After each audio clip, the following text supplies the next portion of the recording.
For USCFootball.com, I'm Keely Eure here with Dan Weber. Instant analysis of USC's fifth practice of spring. The first full padded practice today, and it was a wet one. It was definitely good old football weather, but it didn't seem like a true full padded practice. It seemed like they were still kind of getting used to tackling in that full padded feel. Yeah, I think they didn't change much from the shoulder pads and shorts practice. I think more of a, getting used to it. Clay said tomorrow will be a scrimmage. It's, kind of a Saturday practice. They moved it up. I think one of the things now we're finding out that makes sense is because of the big track meet that's going to be here with the 5 teams coached by women, Ohio State and Tennessee and USC, and I wish I could remember the other two. But they're kind of a big deal, they think, and they really want people to to be concentrated on that. So they moved Saturday's practice to Friday. So in effect, it'll be kind of a Saturday scrimmage tomorrow. So Clay said tomorrow they'll be tackling them to the ground. There were 3 or 4 tackles today.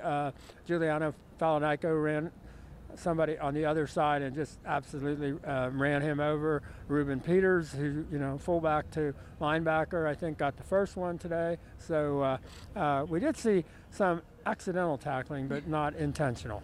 Clay mentioned on Tuesday that he wanted today to be a chance to see Matt Fink and Jack Sears with bullets flying, aka a full defense to read. But it seemed like today he kind of didn't really see much from them, enough to make a announcement in his presser.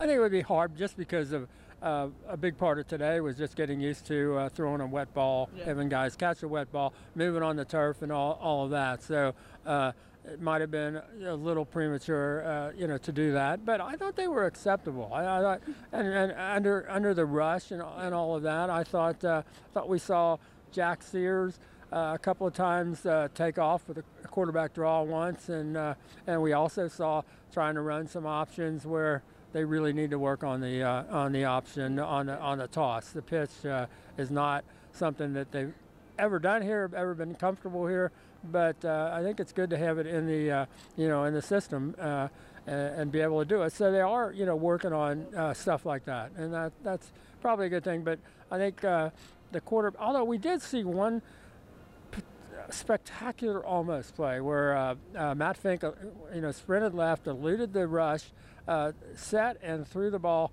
probably a little more than 55 yards in the air to a Trevon Sedney breaking clear at the 5-yard line, and he got it, and then it kind of rolled up around his shoulder and around his back, and he tried to pull it in, couldn't quite. Would have been maybe the play of the spring. I thought that was pretty impressive for Matt Fink to have made that play going left against the rush. The quarterback depth today was full, though. We did see JT Daniels come out here for the first time this spring.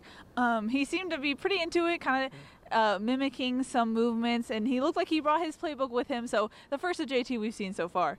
Yeah, and I know Clay said he hopes he sees a lot more of him, especially the Saturday practice. So they'll finish up with 3 Saturday workouts, and that won't conflict at all with JT's extreme coursework that he's having to do. I think getting 11 credits from January on.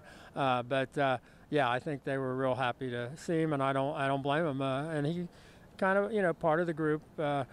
It would have been wonderful if he had the ability to come here as an early enrollee, but heck, just getting him, he's in a whole year early enrollee, but it would have been nice to have him in because the difference is in the spring you're getting the 15 workouts and then 25 in August, so you basically, if you come in the spring, you get 40, plus everything you learn in the spring you can do in the summer. So it'll be interesting to see, can he kind of hit the ground running in the summer, having not really had an official practice yet. I don't know. Everybody says if anybody can do it, he can.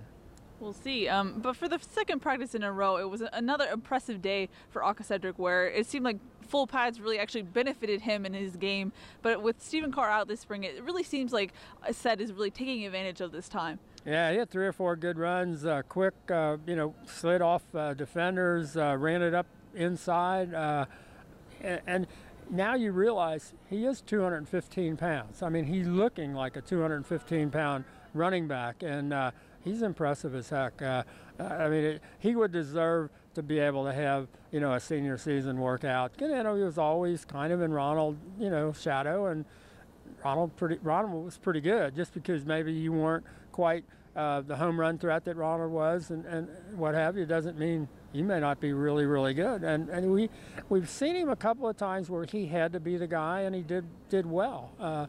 Arizona last year, where he gets over 100 yards, and but so far this spring, he has been the guy. Mm-hmm.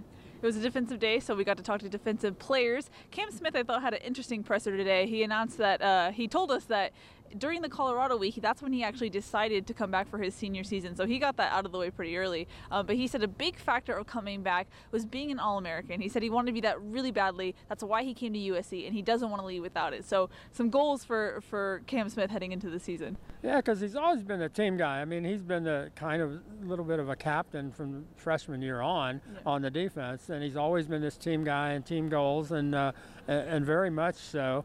So to hear him say, he's also got an individual goal is pretty neat. I mean, it's a great thing for him, and you got to wish him well. But as Clancy mentioned, he's led the team in tackles 2 years in a row at two different positions. Yeah. And I think one of the other thoughts of him coming back was talking to Clancy about, Clancy coached, inside linebackers in the NFL, and that's where Cam's going to play, Mike linebacker. And Clancy's advice was, I think you need to play this position a second year in a row to really be able to be at your absolute best when you go to the NFL, because you got to be. And so I think that was also a factor, is that chance to play that position twice in a row. Mm-hmm. You also jumped around from different scrums. Who did you talk to, and what did they have to say? Jay Tavella is 320, and he just says much stronger. It was interesting, and the young guys you talk to, they all say stronger, faster, but bigger. I mean, and so he's up to 320, and I think he might have been 309 or 305, whatever, last year.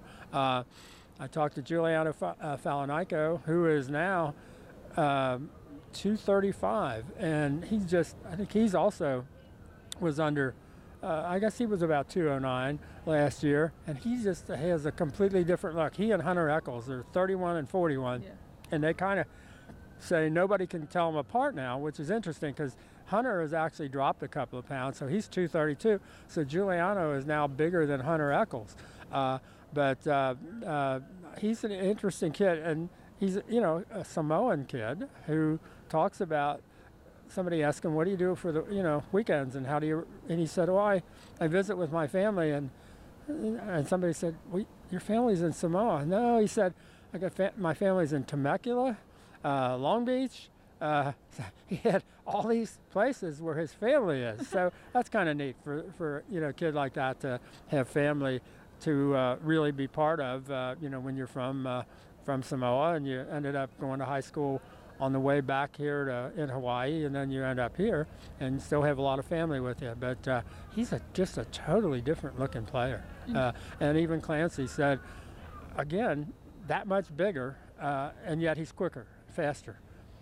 Can't ask for any more than that. You mentioned bigger, faster. Yesterday's instant analysis in Pro Day, we kind of mentioned the fact about how some of the guys that came back for the Pro Day looked different, either added weight or dropped a lot of weight. You kind of got to ask Clay Helton about that. What did he have to say? Yeah, I was being a little bit, politically correct, but and he's right to this extent. He said those kids don't have anything. They finish up their senior season, they don't have anything else to do except concentrate on what do I have to do to get better. And for a guy like Nico, it's, I got to build myself up, my arms, my upper body, and he certainly did that. Or a guy like Vianney Talamava has got to drop some of the bad weight, and he dropped about 40 pounds of it. And so Clay's, explanation was basically they've got all that time, and that's all they've got to do is just to take care of themselves and their body, focus on it, and they all do have trainers. They've got, people that work with them. And that's all they do. One would, I know we asked the question, it would be nice to see those kids get to that place while they're still at USC. That would be the question you would ask, especially on the weight stuff. Although it's pretty encouraging what we're seeing of the younger guys and where their weight's going and where they're speed and conditioning and all of that, and their strength seems to be going. I think it's pretty impressive from first year to second year group of kids. I mean, they're still technically in their first year, but I like the looks of the younger guys. Yep. All right, that's going to wrap it up for a rainy day on Cromwell Field. For Dan Weber, I'm Keely Eure. For more, check out USCfootball.com.